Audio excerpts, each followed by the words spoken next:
Hey, this is David Thompson with Team Fluffopotamus. I've been abandoned by the rest of my teammates because nobody wanted to go through the pain of creating this video with me. You may hear Jackson in the background. He's playing with HeroScape, so he's done playtesting for us, I think, at this point. So I've set everything up here for the TTS mod. The mod is up to date. So I want to just really quickly talk about the game and go through a sample turn just to show. One of the unfortunate things when we ran out of time is we didn't have time to add examples to the rule book. So the most important example probably is the execution of the Balavaho AI or card-driven part. So that's what I really wanted to detail in this video. So I'll go through this quickly. It's designed to be what we call a coin for kids. Really, we're targeting at like 8+ age. And so what we have is 3 factions. We have the army, the people, and the heroes. They are each fighting to accomplish their own specific goals. Briefly, the heroes are trying to get victory, save the land, and complete quests. The army really want to build fortresses, take over military control of regions, and gain the queen's favor. And the people want to just be present on the board, basically put as many people as they can, get the queen's favor, and build villages. Okay, so the way that it works is we will randomly, at the beginning of the game, you'll randomly determine the faction order. So, and then you'll place them here. The first faction is going to have choice of option 1, 2, or 3, and they're going to go in one of the spaces. So let's say the army takes the first option. They could go in either one of these 2 spaces to execute the major and the minor action. And then the people get to go. They can either choose option 2 or option 3. If they go, let's say they go to option 3, that means that the heroes have to go here to option 2. Now at the end of the turn, the way this works is whoever has the last option goes to position 1, position 2, and then position 3. So it just alternates. Okay, where it says Balavaho here, what it means is at the beginning of the turn, we're going to flip over the Balavaho card so that we can see where Balavaho is going to travel. So Balavaho is this pawn here. He's going to move along this flight path, traveling to these positions within a province. So if he's in this position, he means he's interacting with this province. If he's here, he's interacting with the province. If he's in the city, obviously he's interacting with the city. So what it means is he's going to move 2 of these dark blue squares. So he's here. In this case, all of the paths move this way. So he would go 1, 2. And then he's going to attack this city. So everybody knows at the beginning of the turn what Balavaho is going to do. Now there's some things they can do to affect that with their actions, but that's the general how it's going to work. Okay, so when one of the players is forced to go down here into option 3, that's when the Balavaho card executes. So it's possible that a player might choose to execute it, take just a minor action or a move and execute this card. It's unlikely, but it's possible. That's always, like I said, that's always going to happen when they choose this. So it could happen first, second, or third.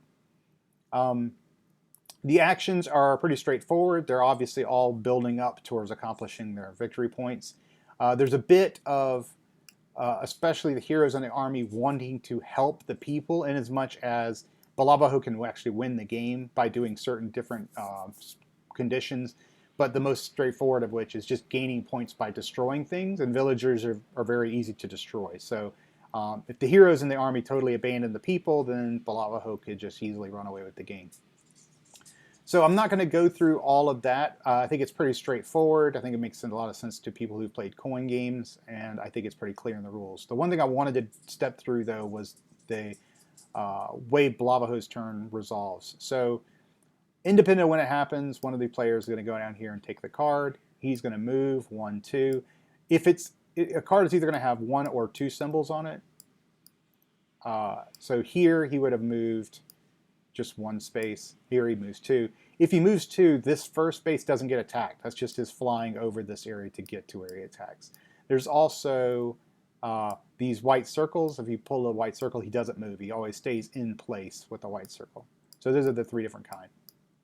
Okay, so let's say he goes here. Now, what Balavaho is going to do when he gets to a place, we'll go to the rule book where it talks about this, is he is going to attack in the space down this priority list here based on who's here. So let's just put a hero in here.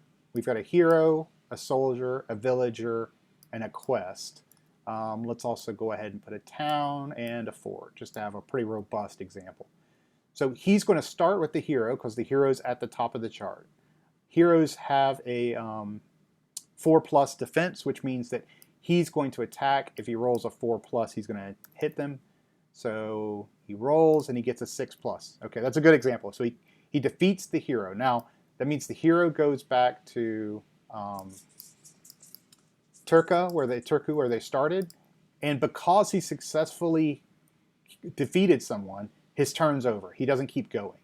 His turn's over. He moves on the battle track in his direction. He gains a victory point immediately, and that's it. Now, had he missed, he would go to the next person on the list, which would be a soldier. In this case, we've got a soldier with a fort, which means that the soldier has a 4+ defense. Let's say he rolls, and he kills it. Now, once Balavaho has entered a type of units, so let's say he's with soldiers here, and there's 3 soldiers here. He's going to attack all 3 of them. So once you're at soldiers, you're going to attack all of them. So in this case, he would have hit the first one, missed the second one, and hit the third one. Okay, so he kills 2 soldiers, defeats 2 soldiers. He would have actually scored 2 victory points. He never advances more than 1 space on the battle track, and these guys are gone from the game. So I just wanted to walk you through that because I know it says in the rules, but just to make it clear, if basically he keeps going until he defeats at least 1 type of unit from a group of units. So in this case, he stops because he gets to the soldiers. Had he missed all the soldiers, he would have attacked the villager. And then, if he misses the villager, at that point, he just doesn't do anything to anybody. If he goes to a place, or if he gets through the attack and there's no people left, he destroys towns and forts. He never removes fortresses. He never removes quests.